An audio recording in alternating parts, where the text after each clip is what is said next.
Hi guys, welcome back to my channel. কেমন আছো তোমরা সবাই? চলে এসেছি আরও একটা নতুন রেসিপি নিয়ে। হোটেল বা রেস্টুরেন্টে গিয়ে স্যুপ খেতে গেলেই পকেট ফাঁকা হয়ে যায়, আর বাড়িতেই যে বানিয়ে খাবে, কিন্তু বাড়িতে তো কর্নফ্লাওয়ার নেই। তো আজকে আমি কর্নফ্লাওয়ার ছাড়াই বাড়িতে খুব সহজে চিকেন স্যুপ বানিয়ে দেখাবো। খুবই টেস্টি এই স্যুপ, একবার খেলে বারবার খেতে চাইবে, এতটাই টেস্টি আর হেলদি এই স্যুপ। তার আগে যারা আমার চ্যানেলে নতুন তারা আমার চ্যানেলটি সাবস্ক্রাইব করে দাও। তো চলো স্যুপটা বানিয়ে ফেলি। প্রথমে আমি এখানে 4 পিস চিকেন ধুয়ে পরিষ্কার করে নিয়েছি।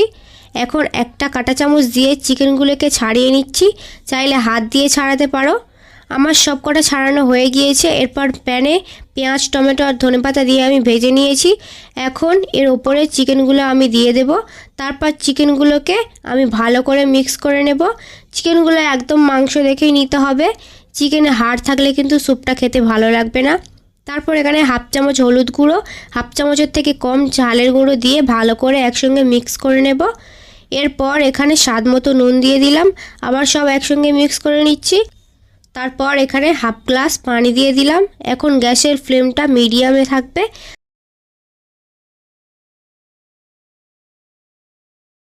তারপর একটা বাটিতে এখন 1 চামচ দিয়ে দিলাম ময়দা। আমি এটাকে ভালো করে চেলে নিচ্ছি। যাদের কাছে কর্নফ্লাওয়ার নেই তারা এভাবে ময়দা দিয়ে দিলে টেস্ট কিন্তু একই থাকবে। এখন কিছুটা পরিমাণে পানি দিয়ে দিলাম। এবার পানির সঙ্গে ময়দাটাকে মিক্স করে নিচ্ছি।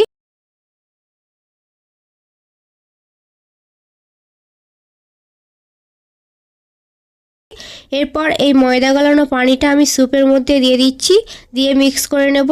এটা দেওয়ার কারণে স্যুপটা গাঢ় হয়ে যাবে। এরপর স্যুপটাকে ফুটিয়ে নেব। তোমরা চাইলে এখানে গাজর, ক্যাপসিকাম, মটর যে কোনো সবজি অ্যাড করতে পারো। স্যুপটা যখন ঘন হয়ে আসবে তখন ঠান্ডা করে নামিয়ে নিতে হবে। তো তৈরি হয়ে গেল আমাদের বাড়িতে তৈরি বিনা কর্নফ্লাওয়ারের চিকেন স্যুপ। ভালো লাগলে অবশ্যই কমেন্টে জানিও। আর যারা আমার চ্যানেলে নতুন তারা আমার চ্যানেলটাকে সাবস্ক্রাইব করে দাও, আর আমার ফেসবুক আইডিটাকে সবাই ফলো করে দাও। লিংক এই ভিডিও ডেসক্রিপশন বক্সে দেওয়া আছে। আর যারা ফেসবুক থেকে দেখছো তারা প্লিজ ফলো করে দাও, আর আমার ইউটিউব চ্যানেলটাকে সাবস্ক্রাইব করে দাও। লিংক এই ভিডিও ডেসক্রিপশন বক্সে আছে। ভিডিওটা ভালো লাগলে লাইক, কমেন্ট, শেয়ার করে দেবে। দেখা হচ্ছে পরের ভিডিওতে। ততক্ষণে বাই বাই।